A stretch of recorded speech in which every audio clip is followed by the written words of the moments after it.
আকাশে যত তারা, পুলিশের তত ধারা। মামলা হলে কিন্তু আপনাদের ভোগান্তির শেষ থাকবে না। এই যে মামলা হয়েছে, যারা মারামারি করছে, কেউ পলাতক কাছে ধরা হয়েছে, আবার ধরা হবে এবং চার্জশিট হয়ে যাবে। কারণ এখানে একজনের মাথা ফাটছে, একজনের গায়ে লাগছে, সুতরাং কেউ রেহাই পাবে না। কাজে আপনারা মারামারি করবেন, আমরা কিছু করবো না, ঠিক না? কিন্তু যা করা হচ্ছে করার ব্যবস্থা নেওয়া হবে। এর মধ্যে কয়েকজন নাম আসছে পলাতক আছে, আমি শরীফকে বলতেছি তাদেরকে যেন বিরোধ ধরতে হবে, ধরে আইনগত ব্যবস্থা নিব আমরা। আর পুলিশের মামলা হলে কিন্তু সহজে ছাড় হয় না, আদালতে চক্কর কাটতে হয়, জামিন নিতে হয়। আপনারা বেশিরভাগই গরিব মানুষ, খামাকে এত খরচ করবেন কেন? এখানে আগে মারামারি হতো না, এই ক্লাবকে নিয়ে কিন্তু মারামারি হয়।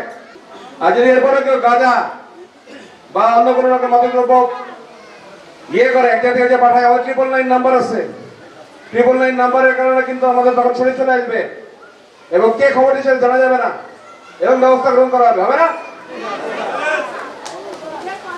আর মহিলা মানুষ যেটা বললেন আর কি, এই যে আমাদের এই ইন্সপেক্টর তদন্ত, মহিলা মানুষ এখানে না পাঠানোই ভালো। মহিলা ঝগড়া লেগে পরবর্তী দেখা যায় আহত হয়ে যাচ্ছে।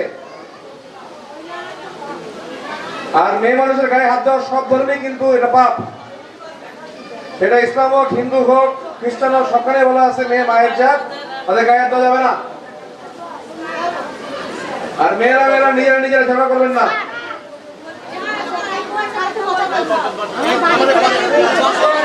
আমরা জানি যে আপনারা প্রত্যেকেই আহত হয়েছেন, কিন্তু এটা কাম্য না, এটা মোটেই কাম্য না। আমাদের আজকে এখানে আসার উদ্দেশ্য হলো কি, আপনাদের নিজেদের গায়ে আপনাদের চিন্তা করা উচিত যে আপনারা কি করবেন। ইলেকশন শেষ হয়ে অনেক মাস হয়ে গেছে, আর ইলেকশনটা নৌকা এবং লোকের মধ্যে হয়েছে, ঠিক কিনা? কাজে আপনারা হাত তোলেন আর আমার সাথে বলেন যে আমরা মারামারি করবো না, একসাথে থাকবো। যদি মারামারি করি তাহলে পুলিশ ধরে নিয়ে যাবে, তখন আবার ছাড়ানোর জন্য আসবো না। যে তদবিরে যাবে তাকে আটকানো হবে। আর এখানে সুজন কুমার মন্ডল আছে, আপনাদের পরিচিত, কোন সমস্যা তার সাথে লাভ করবেন। আপনার নাম্বারটা বলেন। 01320 144 176, 01320 144 176 নাম্বারটা ইয়ে করে নেন।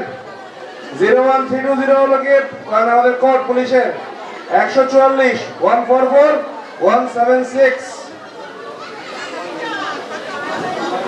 01320 পরে 144 176।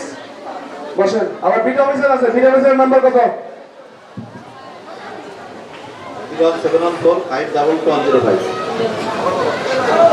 01714 522 522 বসেন। এইটা একটা ছোট কমিউনিটি এবং ছোট কমিউনিটির কিন্তু একসাথে থাকতে হবে মিলেমিশে। এবং এই বাংলাদেশ আপনাদের যতটা আমাদের ততটা। আর যেটা কিনা অফিসার বলে গেলেন, সময় চেঞ্জ হয়। আপনাদের এখান থেকেও অনেক বড় বড় জায়গায় চাকরি করতেছে, ওখানে বললো পুলিশে চাকরি করতেছে, নৌবাহিনীতে চাকরি করতেছে, করতেছে না? যারা যেই কর্মই করুক সবাইকে আমরা স্যালুট জানাচ্ছি। কারণ আমার জুতো যদি ছিঁড়ে যায়, তাহলে যদি মুচি সেলাই না করে আমি কি করবো? আমি ছেড়ে দিতে পারবো না।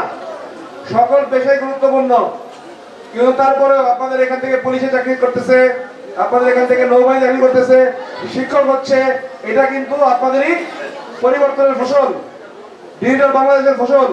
এই জন্য আপনাদের তালি দিয়ে আমি সাধুবাদ জানাচ্ছি।